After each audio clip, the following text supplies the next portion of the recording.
Karma to Christ ministries आपका स्वागत करती है। आइए हम परमेश्वर के वचन पर चर्चा करें। आज का वार्तालाप का शीर्षक है, क्या आप आंतरिक शांति खोज रहे हैं? आज के बाइबल छंद है यूहन्ना अध्याय 14 पद 27। मैं तुम्हें शांति दिए जाता हूँ, अपनी शांति तुम्हें देता हूँ, जैसे संसार देता है मैं तुम्हें नहीं देता। तुम्हारा मन न घबराए और न डरे। यशाया अध्याय 26 पद 3। जिसका मन तुझ में धीरज धरे हुए है, उसकी तू पूर्ण शांति के साथ रक्षा करता है, क्योंकि वह तुझ पर भरोसा रखता है। यशाया अध्याय 48 पद 18। भला होता कि तूने मेरी आज्ञाओं को ध्यान से सुना होता, तब तेरी शांति नदी के समान और तेरा धर्म समुद्र की लहरों के नाई होता। हम सभी को शाम के शांत सूर्यास्त के समय समुद्र के किनारे या किसी नदी के बहते पानी के पास बैठना अच्छा लगता है, और जब दिन ढलने लगता उस समय में एक अनोखी शांति महसूस होती है। लेकिन दुर्भाग्य से हम पूरे दिन वहां नहीं बैठ सकते, वरना अंततः हमें अपने उन्मत्त और तनावपूर्ण जीवन में लौटना पड़ेगा। दरअसल यह उस अनुभव या संघर्ष को दर्शाता है जिसे एक व्यक्ति तब झेलता है जब उसे छुट्टियों के बाद अपनी सामान्य दिनचर्या में लौटना होता है। इसे पोस्ट वोकेशन सिंड्रोम कहा जाता है। मुझे लगता है कि किसी को भी सोमवार पसंद नहीं है, लेकिन परमेश्वर से मिलने वाली शांति ऐसी नहीं है। मसीह ने कहा कि जो कुछ वह हमारे पास छोड़ रहा है वह उसकी शांति है, प्रकृति की शांति या परिस्थितिजन्य शांति नहीं, बल्कि वो शांति जो हमारी समझ से परे है।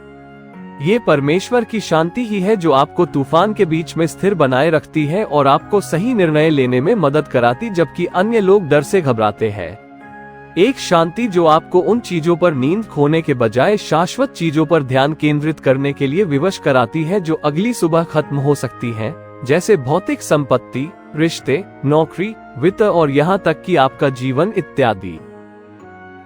मसीह हमें जो शांति प्रदान करते हैं उसका आनंद लेने की कुंजी न केवल उसमें होना ही नहीं है, बल्कि उसमें बने रहना है। तब ही आप देख सकते हैं कि यह कैसे काम करता है जब आप तुलना करते हैं कि कलीसिया के अंदर अपने परिवार के साथ और जब आप घर पर होते हैं तो आपका दिमाग कैसा होता है। हमें शांति की वही भावना और ध्यान कलीसिया से अपने घरों तक ले जाना सीखना होगा। जिस क्षण हम दुनिया की अस्थायी चीजों पर अपनी नजरें केंद्रित करते हैं, उस समय हम उस अलौकिक शांति को खो देते हैं। ये सब मन में होता है, और हम जिस किसी पर भी ध्यान केंद्रित करना शुरू करेंगे, यह उसके अधीन हो जाएगा। यही कारण है कि हमारे दिमाग को दैनिक आधार पर परमेश्वर के वादों से भरना बहुत महत्वपूर्ण है, ताकि शैतान का कोई भी झूठ हमारे मन में प्रवेश न करने पाए। ये दिलचस्प है कि परमेश्वर हमारी समृद्धि को मन की शांति से कैसे जोड़ते हैं। वो कहते हैं कि यदि हम उनकी आज्ञाओं का पालन करें तो हमारी शांति नदी की तरह शांत होगी और हमारी समृद्धि समुद्र की तरह गरजती हुई होगी। ये समझ में आता है कि जीवन में आप जो कुछ भी करना चाहते हैं उसे हासिल करने के लिए आपको मानसिक शांति की आवश्यकता है। यदि हमें अपने आसपास की हर चीज और हर किसी से लगातार चुनौती मिलती है, तो कोई भी अपने लक्ष्यों या उन महान चीजों पर ध्यान केंद्रित नहीं कर सकता है जिनका ईश्वर ने हमसे वादा किया है। आपका दिमाग सीमित है कि वो एक समय में कितना ध्यान केंद्रित कर पाए। ये या तो परमेश्वर के वायदे पर ध्यान करेगा या शैतान के झूठ पर। ये पूरी तरह आप पर निर्भर है। आइए हम प्रार्थना करें।